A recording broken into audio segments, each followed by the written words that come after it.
welcome to our Saturday evening news programme.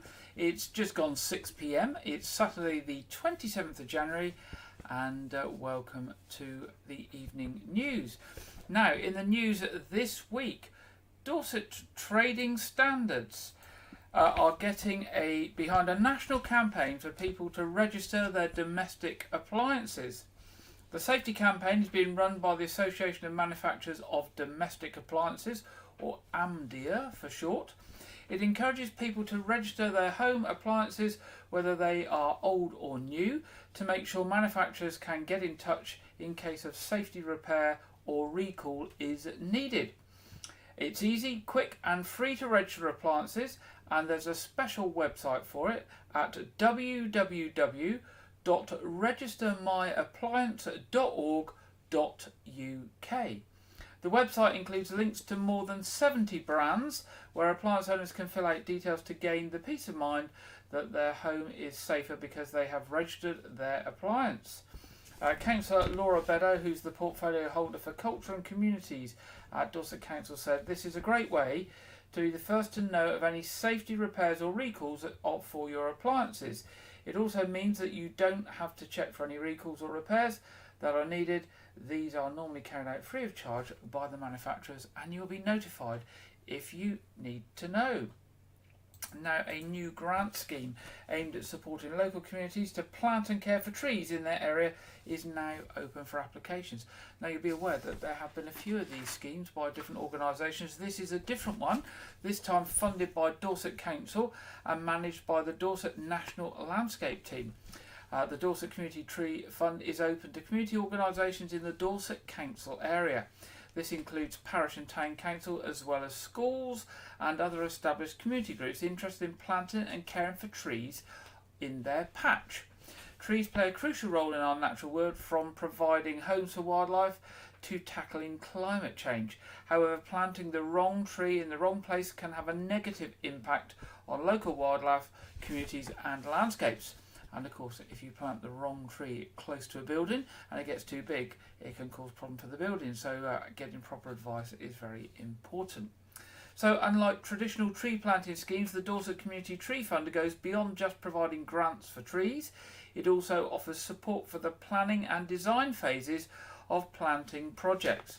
This extra support can help make sure the trees and hedges planted in and by communities have a positive impact on Dorset's natural environment for years to come. Community tree planting projects of all shapes and sizes are welcome. Now, to be eligible, projects must be within the Dorset Council area, have some public access, have necessary permissions in place from landowners or statutory bodies if required, and have the support of the community and parish or town council. For more information about the Dorset Community Tree Fund and details how to apply, if you just go to Google and type Dorset National Landscapes and go to their website, you will find all the information there on the Tree Fund. Now, concern has been expressed this week by councillors who have been considering a new public address system for Weymouth seafront. The existing system, which was put in for the Olympics back in 2012, is run from the pavilion and needs the intervention of pavilion staff to operate it. Options from not having a system at all to a system fully covering the whole seafront and beach at a cost of over £100,000 were considered. The proposal is to go with a scheme costing around £7,500, which we run from the Beach Control Office and will cover the beach and seafront better in the central core of the seafront where most activities happen, but will not cover either the pavilion end or the Green Hill end of the seafront. Some councillors expressed concerns that the system would not cover the full extent of the seafront, with some even suggesting a lot more money should be spent to get full coverage. Councillor Luke Wakeling, who supported the proposal, said the system would give enhanced coverage for about 100 metres either side of beach control, which would be better than now, and if the council had a bigger budget and could spend lots of money, of course it would be much nicer to have an awesome system covering everywhere across the seafront. In the end, the scheme for the £7,500 funded system was given approval by councillors. Donations for the Afghan refugees at Chickerell Army Camp are being requested from the local community once again. Previous appeals for children's clothes and toys have been incredibly well supported, and big thanks go to everyone in the community for their help. Now Chickerell Town Council are appealing for health and hygiene products to be donated to help the families temporarily living at Chickerell. Products such as sanitary goods, nappies, shampoos, soaps and shower gel can be dropped into Chickerell Town Council offices at Willowbed Hall, Putton Lane, Chickerell between 9:30 a.m. and noon, and at the Veterans Hub in Wyke, Regis between 10 a.m. and 2 p.m. Monday to Saturday. So Willowbed Hall or Wyke Regis Veterans Hub, if you can donate some hygiene and sanitary products for the Afghan families that are coming into Chickerell Camp as they are rescued and brought into the country before they're given permanent housing elsewhere. Now, you can help shape travel and transport across Dorset. Residents, businesses and visitors are being invited to share their views on what they consider to be the big transport opportunities and issues across the whole of Dorset. Dorset Council and Bournemouth, Christchurch and Poole Councils are running a survey from the 22nd of January to the 3rd of March to gather feedback and experiences. People are being asked what they think are the key opportunities and issues to help the councils develop a new joint local transport plan to travel easily around the county whilst protecting its special landscapes. This will help shape the changes needed for a safer, more efficient and sustainable network for years to come. The survey covers a range of transport-related topics such as improving transport in rural areas and reducing congestion, ensuring all ages and abilities can access services, making it easier for people to be more physically active, providing more opportunities for affordable, available and accessible public transport, helping people feel safe on our roads and on public transport, and improving digital and real-time travel information. You can find out more and take part in the survey by going to the following website. It's www.dorset.council.gov.uk/local-transport-plan-4. So that's www.dorset.council.gov.uk/local-transport-plan-4. I'm sure if you put in Dorset Council and local transport plan into Google search engine, you will find that survey and website. Now, the survey is going to be open for 6 weeks as part of the consultation process, with paper copies and assistance available at Dorset Council and Bournemouth, Christchurch and Poole Council libraries.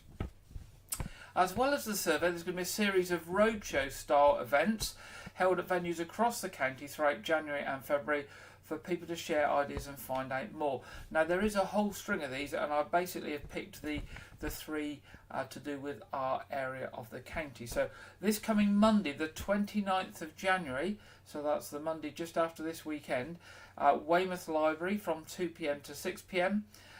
Saturday the 17th of February at Bridport Library, 10 a.m. to 2 p.m. and Saturday the 24th of February at Dorchester Library, 10 a.m. to 2 p.m. Following all of the consultations, the analysis of the feedback will be received and will take place during the spring, and reporting will follow in the summer. Councillor Ray Bryan, who's the portfolio holder for Highways, Travel and Environment at Dorset Council, said, "This is a joint plan and will be informed by the different needs of all residents and businesses in Dorset. We want to hear your views and valuable feedback to help our future transport system meet the expectations of everyone and the challenges facing the area.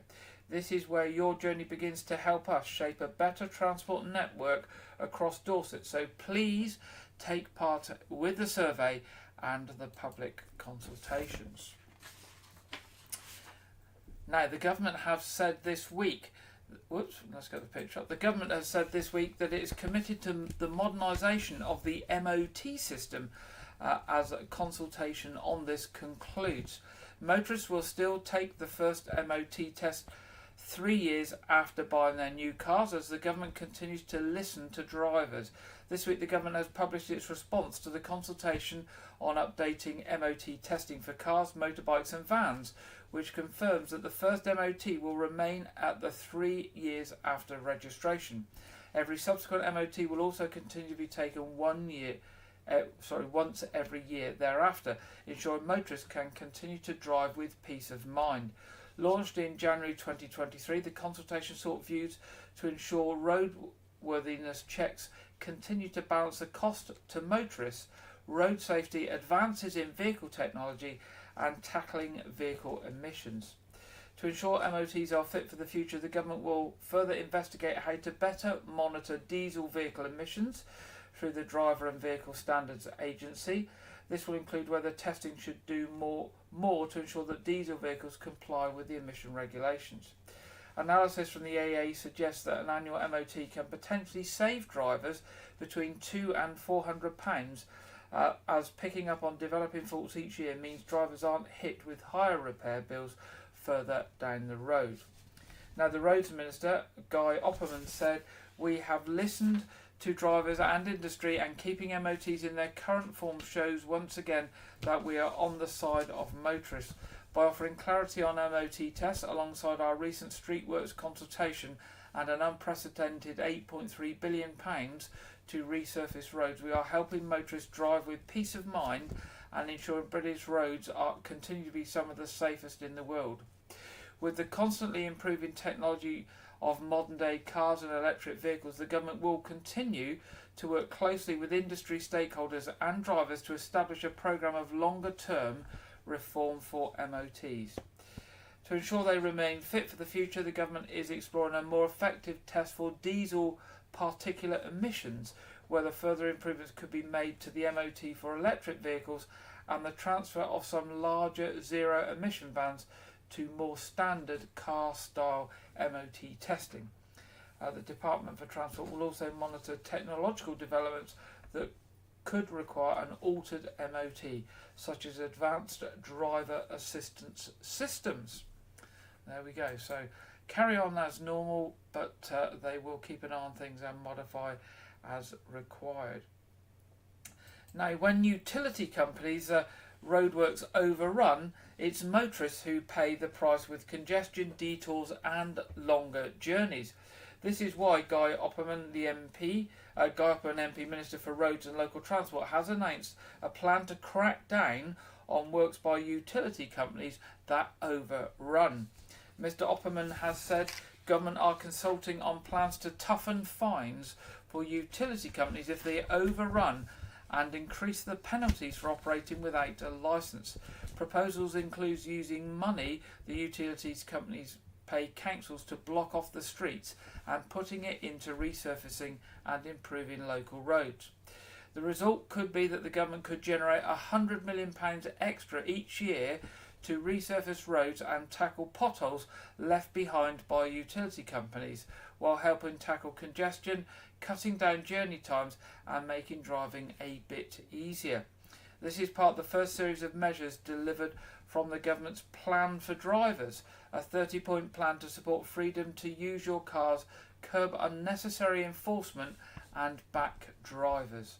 This is just the latest boost for those who rely on our roads, who will also see the biggest ever funding increase of £8.3 billion to resurface local roads in England, improving the everyday journeys that so many people rely, according to the Minister. Now, Dorset Police has pledged its ongoing commitment to ensure that all police officers, staff and volunteers undergo ongoing stringent and robust vetting procedures. This follows the publication of the historical data wash, where over 300,000 officers, staff and volunteers working across the UK police forces have been checked against the Police National Database. This included 3,185 employees and volunteers in Dorset. In the data returned to the force, it was found that there were no cases that needed criminal or disciplinary investigation, management intervention or re-vetting. In January 2023, forces were asked to prepare HR data on officers, staff, special constables and volunteers so it could be processed through the national database. The results of the checks were then returned to forces by the Home Office so that each case could be assessed, and if an area of concern was raised, it could be reviewed for further action by the force's Professional Standards Department. Deputy Chief Constable Rachel Farrell said, "Ensuring we have individuals who are fit to serve our communities is of the utmost importance in helping us to deliver a safer Dorset with the trust and confidence of our residents and visitors." The National Historical Data Wash Programme was a useful tool designed to highlight issues we weren't already aware of, alongside ensuring our approaches to rooting out misconduct are effective. The data wash for Dorset didn't identify any additional areas of concern, which should go some way to reassuring our communities that we're tackling misconduct effectively. Our Professional Standards Department works hard to identify information and intelligence and take appropriate and necessary action to remove individuals who should not work in policing. In addition, our recently launched Call It Out initiative is giving officers and staff increased confidence of raising any concerns they may have about colleagues. Now, the check included 1,394 police officers, 1,561 police staff and 230 volunteers, all associated with Dorset Police. Now, staying with Dorset Police, a woman has been arrested in connection with a report of shoplifting offences and threats of violence in Weymouth. It was reported that around 4 p.m. on Tuesday the 31st of October last year, 2023, a woman made off from Asda supermarket in Newstead Road with suspected stolen items. A member of staff reportedly gave chase and caught up with the suspect in the car park of the Weymouth Job Centre, where the woman allegedly threatened them with a syringe needle. Following inquiries by officers and CCTV appeal, a 40-year-old woman from Dorchester was arrested on suspicion of a fray. She has been released on police bail as further inquiries are carried out. Also, officers from Dorset Police are investigating a serious injury collision in Weymouth and are appealing for witnesses or anyone with dashcam footage to come forward. Dorset Police received a report at 4:55 on Monday the 22nd of January of a collision involving a black Ford Fiesta hatchback and a bicycle at Cholbury Corner in Preston. The cyclist, a man aged in his 60s, was flown to hospital by air ambulance for treatment to injuries that are described as life-changing. Police Sergeant Gareth Thomas of the traffic unit said a road closure was put in place while officers investigated the collision, and I would like to thank members of the public for their patience during this time. I'm appealing to anyone who witnessed the incident or the movements of the black Ford or the bicycle in the moments leading up to the collision to please come forward. Also, I'm particularly keen to hear from anyone who may have relevant dashcam footage from Littlemore Road from around 4:40 p.m. to 4:55 p.m. on Monday the 22nd of January. Now, if you've got any information on that, you can contact Dorset Police by telephone on 101, or if you wish to give the information anonymously via Crime Stoppers Charity on 0800 555 111. Now, an interesting one now, Dorset Police are releasing footage of an attempted theft of a keyless car to raise awareness and help protect motorists. Offenders are using a device from outside a property to connect to a car's key signal and trick their vehicle into thinking the key is nearby, meaning it will unlock automatically and the ignition can be started. Excuse me. The force has recently seen an incident involving an attempt to use this method around 2:30 a.m. on Wednesday the 24th of January in Poole, but thankfully no entry was gained to any vehicles. 2 men were reported acting suspiciously outside an address, with one of them carrying a backpack on his front and holding a wire above his head to try and connect to the key signal. Police Constable Harvey Trehane of Dorset Police said, "We are issuing CCTV footage from the reported incident to highlight the tactics that offenders are using.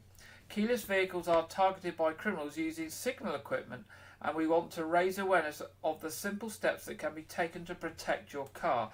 If you see anyone acting suspiciously around vehicles in a similar way to the footage, please contact Dorset Police." Now here's how you can protect your car if you've got keyless entry. When at home, keep your car keys and the spare well away from the car. Put the keys in a screened or signal blocking pouch such as a Faraday bag, and check if the bag or pouch is still working every few months.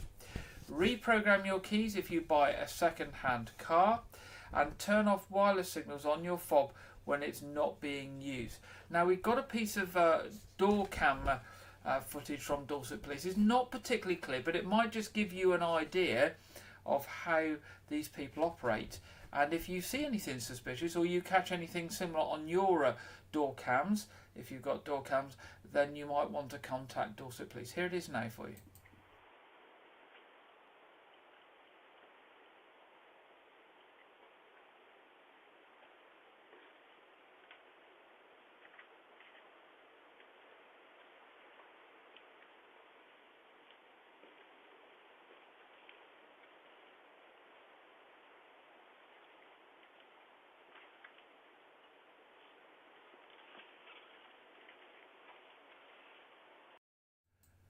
There we go. You can see that the gentleman there had some sort of backpack on and was holding a sort of a cable type aerial above his head, which was trying to connect the signal from the keys in the house to the car to unlock the car so they could drive it off.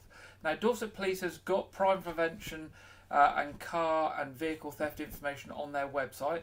So if you go along to Dorset Police website, you can have a look at that and have a read on that. So if you just put Dorset Police and preventing vehicle theft in Google, that will take you direct to the pages. And that's particularly important if you have got a car that unlocks without putting anything in the lock or without pressing any buttons, and also allows you to start it and drive it off. This week we've got the Great British Rail sale started this week on I think it was the middle of the week, and it runs until Monday the 29th of January. South Western Railway is taking part with other train operators across England and Wales to make taking that special trip easier and cheaper. For a limited period, South West Railways is offering tickets up to half price on some of its most popular routes to and from London. The Great British Rail sale is underway. It started on Tuesday and continues until Monday the 29th of January, with you able to claim 50% off to selected advance and off-peak rail tickets. South Western Railways has 200,000 tickets for sale on more than 80 destinations, including places like Exeter, Weymouth, Winchester and Portsmouth. Some of the top destinations are Winchester, and you can travel between London and Winchester for just £9. Bournemouth, between London and Bournemouth for £12, and for Weymouth £13 between Weymouth and London. Designed obviously for people travelling from cities to the coast, but also it can be used in the opposite direction. So if you fancy a trip to London in the near future, you can book those tickets on those advanced tickets from Weymouth to London for £13. So prices listed are for single journeys from London, but the prices also apply if you're looking to take a trip to the capital for sightseeing, shopping or a theatre trip. Peter Williams, who's the Customer and Commercial Director from South Western Railway, said, "We are delighted to be part of the Great British Rail Sale and to give customers the opportunity to visit many outstanding destinations throughout South West at a great discount. Whether it's visiting family or friends or taking a break away, we look forward to welcoming both new and returning customers aboard South Western Railways as part of this special offer." Sale tickets start to become available from midnight on the 23rd of January. We said that was this week. From journeys taking place between the 31st of January and the 15th of March. So if you buy them by Monday, you can use them for a journey from the 31st of January through to the 15th of March. So if you fancy a little break, then that's an ideal opportunity to do that. Now, finally in tonight's headlines, let's get the right picture up, there we go. Dorset Council's Health and Activity team has released the new 2024 Get Active Outdoor programme, which aims to support people to get active through a range of casual and easily accessible activities in their local areas. The programme contains information on volunteer-led activities such as health walks and cycle rides, to instructor-led sessions like Nordic walking, Tai Chi and fresh air fitness. I don't know what Nordic walking is. Maybe that's the one with the poles that we can see in the bottom of the picture there. Paper copies of the programme can be found at Dorset libraries and selected community venues and hubs. You can also find out more information about all of the programme's activities online at www.dorsetcouncil.gov.uk/health-and-activity. So www.dorsetcouncil.gov.uk/health-and-activity. Further information can also be requested on any of the events by emailing healthandactivity@dorsetcouncil.gov.uk. That's healthandactivity@dorsetcouncil.gov.uk, or by calling 01425 480 811. That's 01425 480 811. Well, that's the end of the headlines tonight. Now, every week we tell you what's happening at Weymouth Pavilion. Weymouth Pavilion is run by a community interest company and has been for many years, since it was handed over by the Weymouth and Portland Borough Council at the time. We've previously run many interviews undertaken by Wayne at Everything Dorset, and this week we're pleased to bring you Wayne and Weymouth Pavilion together, when Wayne from Everything Dorset has visited the pavilion to speak to Julie Story, who's the events manager at Weymouth Pavilion. And here's that report for you now. This is Wayne from Everything Dorset, and today I'm in sunny Weymouth. I'm here at the Weymouth Pavilion. I'm here with the events manager, Julie, and she's going to tell us about this whole wonderful pavilion here. So, Julie, how did you get involved with the pavilion? Well, I've been coming to the pavilion since I was about 4 years old, mostly dancing on the stage when I was a child and up into being an adult. And then as I have my own performing arts school, then I bring my own productions here. But I've always also been interested in events. So when the Community Interest Company took over in 2013, after it had been closed down by the council, I was very keen to get that side into the pavilion. And so I was here from 2013 right up until the pandemic stopped us in our tracks. And then, of course, have come back more recently. Excellent. So a lot of people might not be familiar with the history of the pavilion. When did the pavilion actually open? Well, in its original form, it was right back in the early 1900s. But I think most people may know that in the early 50s, the pavilion as was burnt down, and another pavilion built, which was pretty much the one we have now.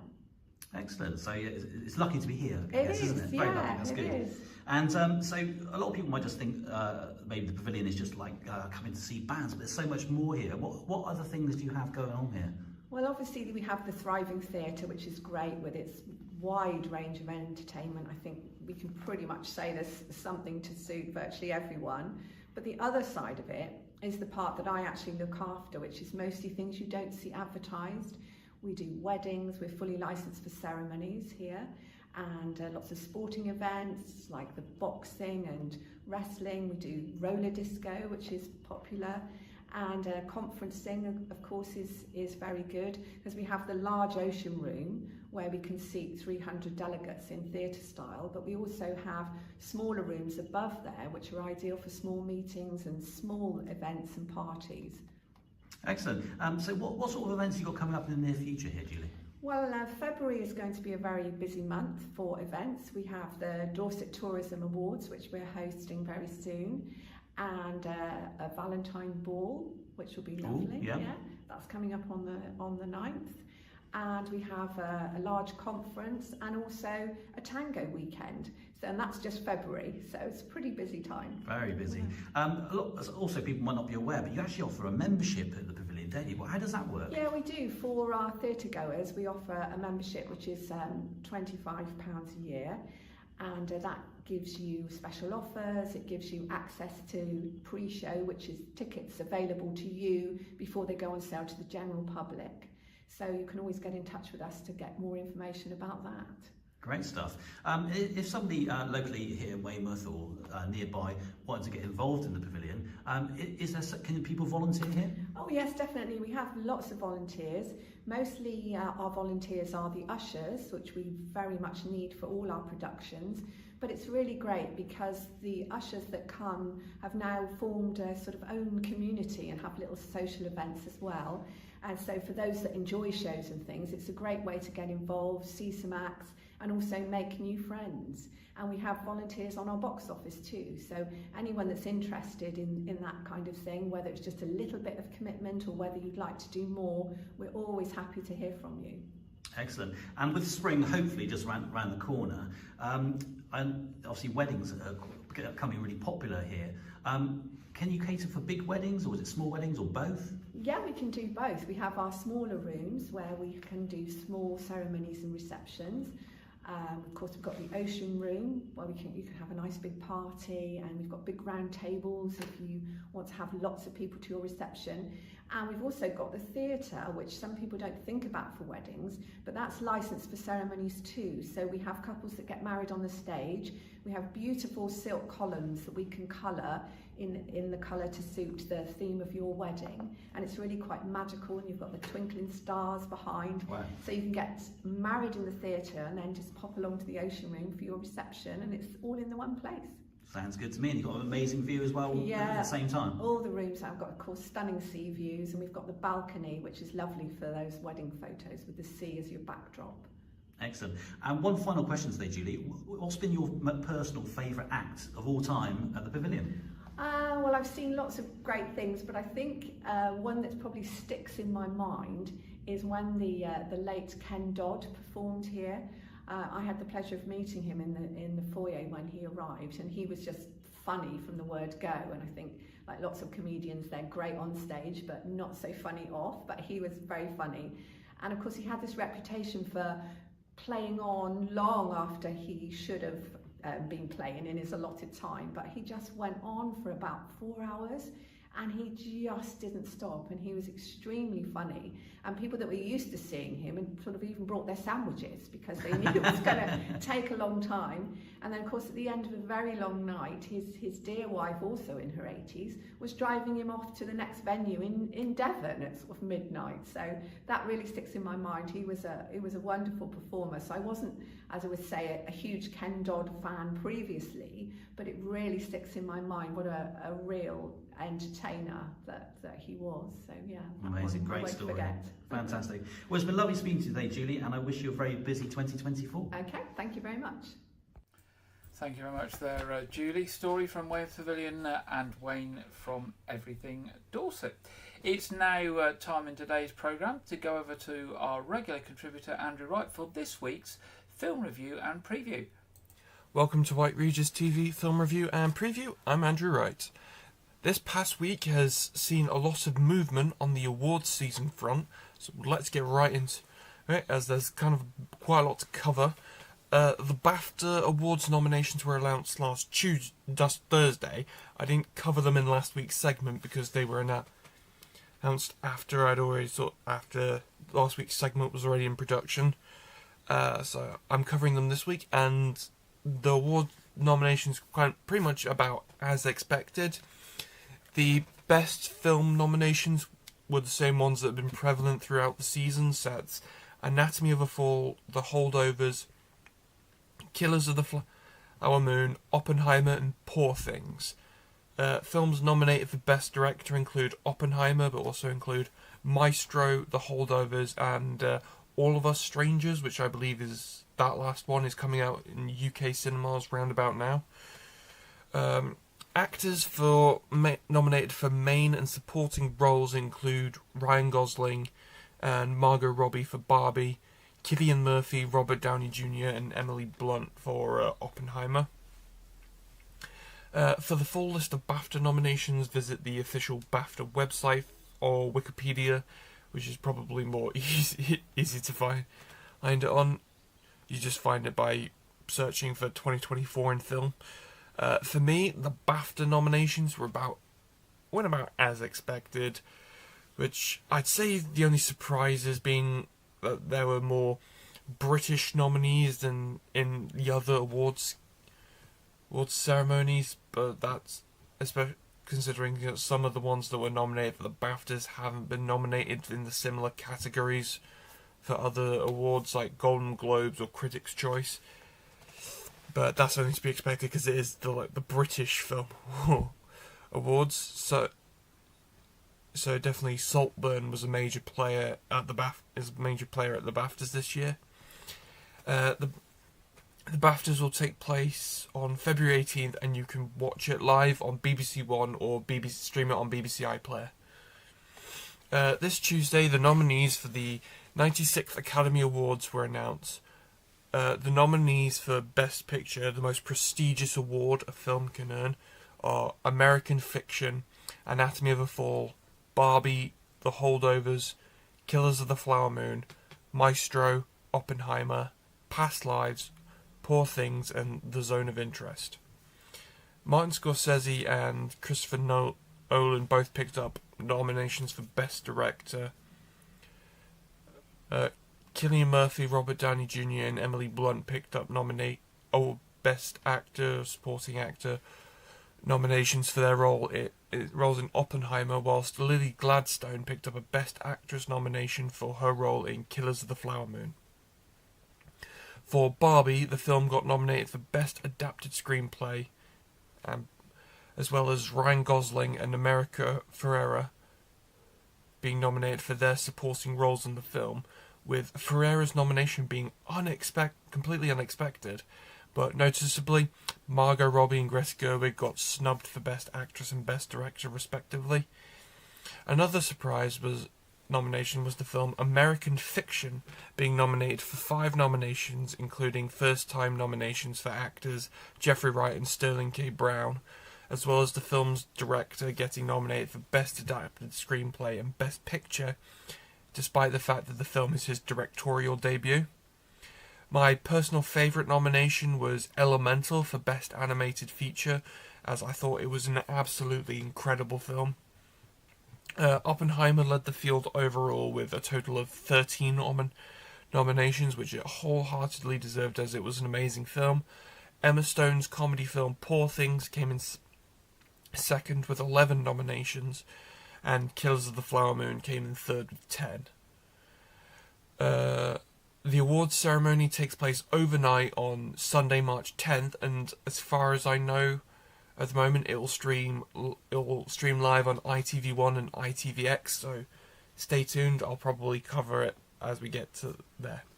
That's all I have for this week, but be sure to check back next week, where I will feature a belated review of Killers of the Flower Moon, which I actually watched this week, as well as I'll be reviewing the new Matthew Vaughn film Argyle. Now back to Gary in the studio. Thank you very much, Andrew, and we'll be back with Andrew next week as usual. And we're now timing the programme for going over to the Met Office for the national weather forecast for the weekend. And this week we are joined by Craig Snell. Hello there, welcome to your latest weather update from the Met Office. Well, as we go through the rest of this weekend, a little bit of a north-south split across the country, still fairly unsettled across the north, but for most of us in the south, it should be fairly dry. But for all of us, it is going to turn increasingly mild, all thanks to these southerly winds, which will develop as we go through the next couple of days. Most of us by Sunday into the milder air, but it won't last for too long. We will see the cooler air begin to move back in as we go into early part of next week. But back to the here and now for the rest of Saturday afternoon, a fair bit of cloud around. Most of this cloud is going to be medium to high level, so there will still be some bright spells around. Best of the sunshine probably up across the very far northeast of Scotland and across southern and eastern parts of England too. The cloud will also be thick enough in places to produce some spots of rain, especially across parts of Northern Ireland, with a more organised band of rain just stretching across the very far north of Scotland into Orkney and Shetland. But for most of us, temperatures should begin to climb up towards the high single figures, potentially up to 10 to 11 degrees across the southwest and maybe also across the far north of Scotland too. So into this evening, for a lot of England and Wales, actually, it should stay fairly dry. Best of the clearer skies will be over towards the eastern parts of England, where for Scotland and Northern Ireland here, the skies will be rather cloudy again. It'll be thick enough in places to produce some spots of rain, especially across the higher ground of Scotland throughout the night. But under the cloud and rain across Scotland and Northern Ireland, it's going to be a mild night. Some places may well just stay into double figures. But over towards the eastern parts of England, we will see a touch of frost as we start Sunday morning. But here we will see some sunshine first thing in the morning. Elsewhere, a good deal of cloud around. And again, that cloud will be thick enough in places to produce the odd spot of rain. But the cloud will break up across the country, giving some sunny spells almost anywhere, but then later on in the day we'll see this next band of rain moving across parts of Northern Ireland and Scotland. Some heavy rain on it and also some strong winds. The winds turning increasingly strong across parts of western Scotland and eventually into Orkney and Shetland. Could see some gusts easily reaching 50 to 60 miles an hour. So if you do have any travel plans across northern and western parts of Scotland during Sunday, please do keep an eye on the forecast as we go through the rest of this weekend. Temperatures tomorrow, with that milder air across the whole of the country, most towns and cities firmly into double figures. Across parts of North Wales, maybe the far north of Northern Ireland too, we could even see temperatures reach around 15 to 17 degrees. So a very mild end to the weekend for most of us. If you want more information about the weather where you are over the next couple of days, you can always check out our app, and don't forget to follow us on our social media channels. But that's all from me for now. Take care, and I'll see you again later. Thank you very much, Craig. We're now to that stage in the programme where we cover what's on in the weeks ahead. And starting with Weymouth Pavilion, 26th of January this week. Thank you for the music. Sorry, not 26th. That's no good. That was yesterday, wasn't it? So sorry, I don't know why I've knocked that one off. So we go to the 3rd of February. Let's Dance. 4th of February, Beyond the Barricade. 7th of February, Shakespeare by the Sea. 8th of February, Bye Bye Baby, celebrating the Frankie Valli and the Four Seasons music. 9th of February, The Story of Soul. And 10th of February, The Rock Show. As ever, to get more information or to book tickets, either go to weymouthpavilion.com or telephone number for the box office 01305 783 225. Now, the Knowth Fort currently shut for its winter sort of refurb, but will be open again with the World War II week, the 10th to the 18th of February. 2nd to the 3rd of February, Castles and Dragons Fantasy Adventure. And 17th of March, Science Day. And there is much more coming up, and there's quite a lot already on their website for this coming season. Again, www.knowthfort.org.uk. Now, ArtsReach, as we've said previously, have got their full programme of stuff for the start of 2024 out. Just a few things to pick up for you. The 1st of February, Luke Wright's Silver Jubilee at Shipton Gorge Village Hall. And Friday the 9th of February, Luke Wright's Silver Jubilee at Winfrith Village Hall. There's quite a bit coming up all over Dorset. If you fancy travelling around to some rural villages and looking at some different venues and having an afternoon out, then followed by an evening performance, then pop along to the ArtsReach website at www.artsreach.co.uk. Church services in Wyke, Regis tomorrow, 8 o'clock Communion at All Saints Church, 9:30 Communion at All Saints Church, and 11 o'clock at St Edmund's Church. And finally, our other programme tonight is our quiz, and that will be at 7:30, so that will be with you in 45 minutes. The feed will go live about 7:15, 7:20, so you can actually find it, but that's suitable for everybody. It's free of charge and just there for anybody who wants to join us this evening at 7:30. Now, last week we mentioned a year gardening with Clive Gray, and the January edition went out last Sunday and was repeated on Friday. If you've missed it, it is available on catch up on YouTube and Facebook, so you can play back the video anytime to see what Clive is going to be up to in the garden in 2024. That brings us to the end of this week's programme. I hope you have a good weekend and a good week ahead, and I look forward to being back with you next Saturday at 6 o'clock. Good night.